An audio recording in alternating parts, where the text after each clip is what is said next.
అమరజీవి గిరిప్రసాద్ గారి 29వ వర్ధంతి సభని మనం ఇక్కడ ఘనంగా జరుపుకుంటాం. ఈ సందర్భంగా అనేక విషయాలను మన ముందు మన నాయకులు చెప్పారు.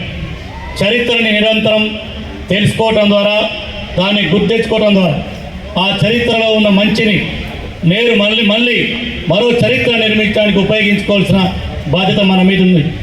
గిరిప్రసాద్ గారి జీవితం నుంచి, వారి పోరాట కార్యాచరణ నుంచి మనందరం కూడా ఇవాళ నేర్చుకోవాల్సింది ఒక దూరదృష్టితో కూడినటువంటి నిబద్ధత కలిగినటువంటి రాజకీయాలు. అది సైద్ధాంతిక రాజకీయాలు కానీ, నిరంతర కార్యాచరణ కానీ, ప్రజలతో మరింత మన కనెక్టివిటీని పెంపొందించుకోవటం కానీ, వీటన్నీ కూడా గిరిప్రసాద్ గారి జీవితంలో నుంచి మనం నేర్చుకోవాల్సిన అంశాలు. వాటిని ముందుకు తీసుకెళ్లటమే మనందరం ఆయన కనిపించే నివాళి. ఇవాళ కమ్యూనిస్ట్ పార్టీ లేదా ఈ ఉద్యమాన్ని, మన దేశంలో ప్రజాస్వామిక భావజాలాన్ని ప్రశ్నించే ఉద్యమాన్ని వాటన్నిటిని అణిచివేస్తామని పగర్వాలు పలుకుతూ ఉన్నారు. అనేక దారులు సాగుతూ ఉన్నాయి. ఇప్పుడే మన నాయకులు చెప్పారు, మార్చి 26 కల్లా మావోయిజం లేని భారతదేశం నిర్మిస్తామంటున్నారు. మేము అడుగుతా ఉన్నాం, మీకు చేతనైతే మార్చి 26 వరకు ఆకలి లేని భారతదేశాన్ని నిర్మించండి. దానికి నువ్వు ప్రతినబోను. నిరుద్యోగం లేని భారతదేశాన్ని నిర్మిస్తానని ప్రతినబోను. మంచినీళ్ళు అన్ని ప్రాంతాలకు దాహం లేనటువంటి దేశాన్ని నిర్మిస్తామని నువ్వు ప్రతినబోను. లేదా వైద్యం దొరకక చనిపోతున్న అభాగ్యులకు నేను మార్చి 26 కల్లా వైద్యం కల్పిస్తానని ప్రతినబోను. విద్య అందరికీ అందిస్తానని ప్రతినబోను. ఏ ప్రభుత్వం అయినా ఫలానా నెల కల్లా, ఫలానా సంవత్సరం కల్లా ఈ సౌకర్యాల్ని ఈ దేశంలో, ఈ రాష్ట్రంలో కల్పిస్తామని హామీ ఇస్తే అది ప్రజాప్రభుత్వం.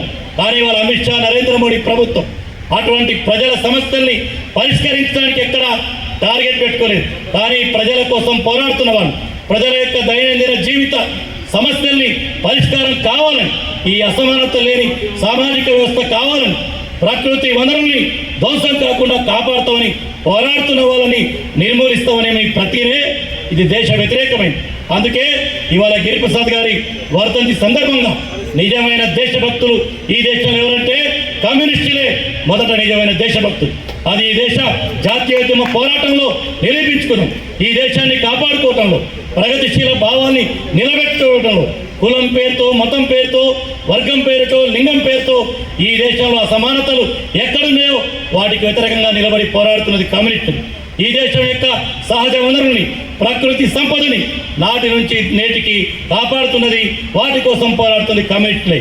అందుకే కమ్యూనిస్టు నిర్మూలించమంటే దేశం కోసం పోరాడుతున్నటువంటి ఒక ప్రగతిశీల శక్తుల్ని నిర్మూలించే ఆలోచనే ఈ దేశానికి వ్యతిరేకమే. అందుకని మనందరం కూడా కామ్రేడ్ గిరిప్రసాద్ గారి వర్ధంతి సందర్భంగా మనందరం కూడా ప్రతిన పొందాం.